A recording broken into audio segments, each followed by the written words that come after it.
Welcome to the show, From the Soapbox to the Stage. I'm your host, Bill Corbett.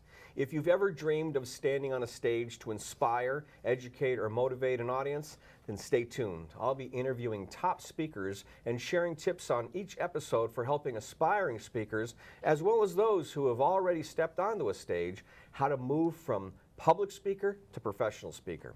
Now, many people get opportunities to present to a group or speak at an event, but how many of those actually get invited back to do it again?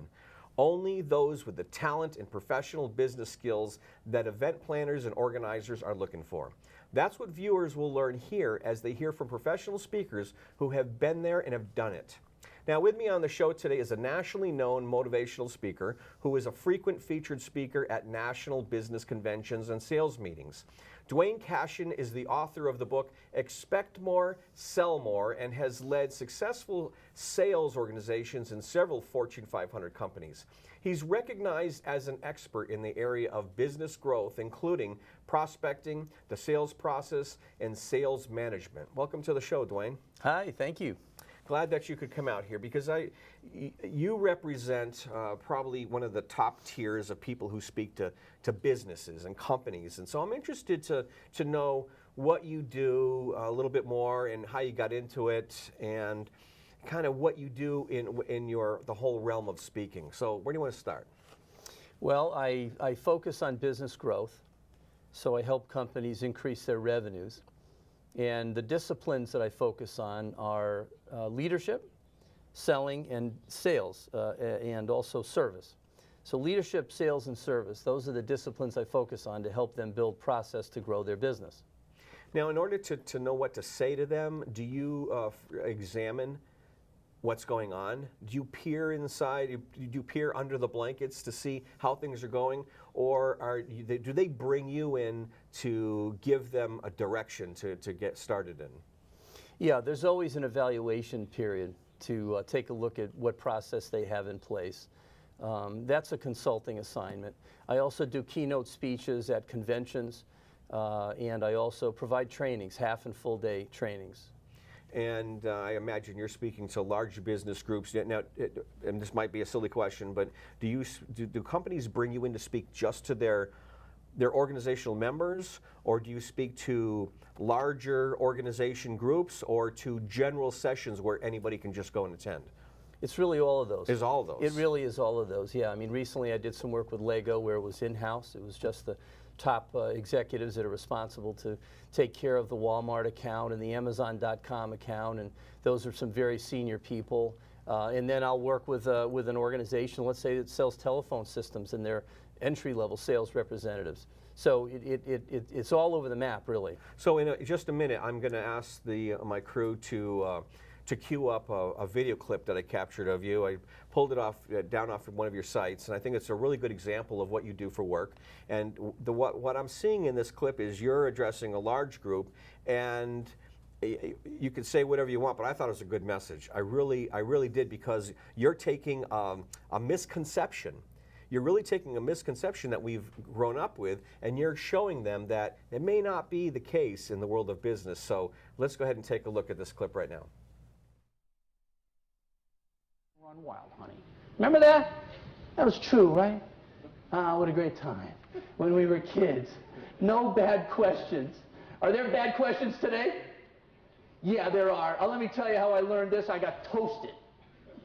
I'm doing a talk for Worcester Publishing, doing a day-long sales training program for their reps on how to differentiate themselves. They own Main Biz, Hartford Business Journal. So before I do a day-long program, I always call people and I interview them to find out a little bit about the lay of the land so I can tailor my program to their world. I walk my talk, want to deliver value. So I'm on the phone with the publisher of Main Biz, and I go, Mary, when it comes to your sweet spot, I mean the size of the organization that is your best customer, how much revenue do they generate on an annual basis?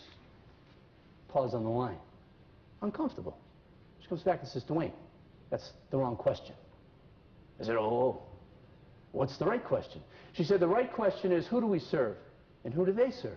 You see, she said, we advertise for attorneys, children's clothing boutiques, small department stores, small wine shops. That's who we serve, Duane. We're not looking for companies that are doing millions and millions of dollars a year. What did I show Mary What did I project to Mary when I asked that question? What did I project? Ignorance. How long did it take for her to understand I don't understand her business? Bam. Bam. That's how quickly it happened. Now, fortunately, I was calling to learn. If I were an individual that focused exclusively on the publishing area and I asked that question, it would have shot all my credibility. It would have been over with in a matter of seconds. Ladies and gentlemen, if this is the only thing that we take away from this today, and that is to craft meaningful, relevant questions, you just hit a gold line. I love your presence at the front of the room. Now, I know you and I talked offline on this, and I like it a lot because what I noticed right away. Oh, sorry. Can I give you an evaluation? What I loved most about your stage presence is your movement was casual and it was gradual. It wasn't a Tom Peters racing back and forth on the stage, and you weren't standing one spot, and you weren't glued behind the lectern either. And I love your hand movements. You incorporated your hands in the movement of your presentation, and you spoke with passion and emphasis.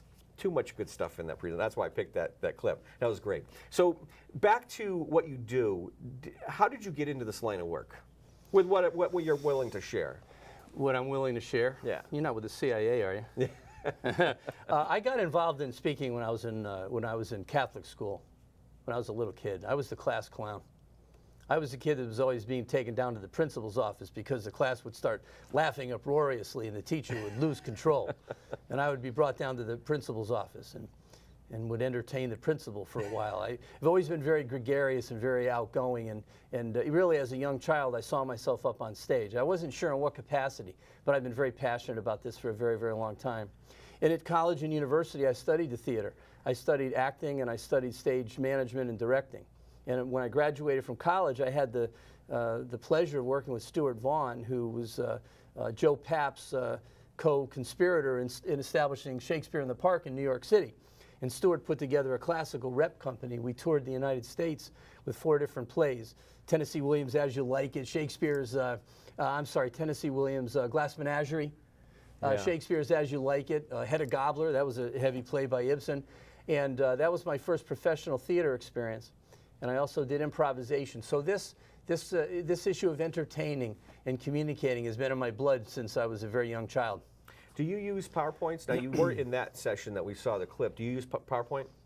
Boy, that is a great question, because for so many years I vowed I would never. Really? Yeah, because I thought that a professional speaker has the ability to create mental imagery in the audience's mind and doesn't need PowerPoint. You know, death by PowerPoint, that was my mantra. And what happened was, because I do so many different engagements, and I take great passion in tailoring my work to the audience so that I deliver a message that resonates with them, I found myself having to create these new presentations, and I would have to memorize it. So on Monday I'm in Las Vegas, and then on Friday I'm out in California doing a completely different talk, and I'm trying to memorize it, and I found that I was not as spontaneous and as effective as I could. So I started to use PowerPoint, and I use photographs in my PowerPoint. I use very few words, and it keeps me on track. And when I started using PowerPoint, the professionalism and the effectiveness of my presentation, it doubled immediately overnight. So I highly recommend the use of PowerPoint with pictures and images. Do you use any sort of special effects or props at all? I don't. But now that you've mentioned that, I think I'm going to. Yeah. Yeah, but I'll give you credit when I use props. No, props can be excellent. You know, I'm going to start incorporating a bit more video. You know, I'll have a clip from Glengarry Glen Ross, maybe. You know, you know, if I'm doing a sales presentation, maybe I'll introduce, you know, something like coffee is for closers, a little bit on that, or you know, video can be very effective. I like your idea of the photographs, and what I found is if I just use very few words or just a couple and I use a photograph, when I'm looking at my laptop in front of me, because I do everything I can not to look at the screen behind me and read off it, it bugs me when I go to a presentation and the person's standing there with their back to me reading what I can read. But when I look at my laptop and I see an image right away it remembers, okay, what's the next line? What's the point I'm trying to get to? And I never did good with memorization. I would freeze up, and it wasn't me having to memorize. I had to go roll with the punches and do the best I can. But listen, it's been great to get to know what you want to do and what you've been doing.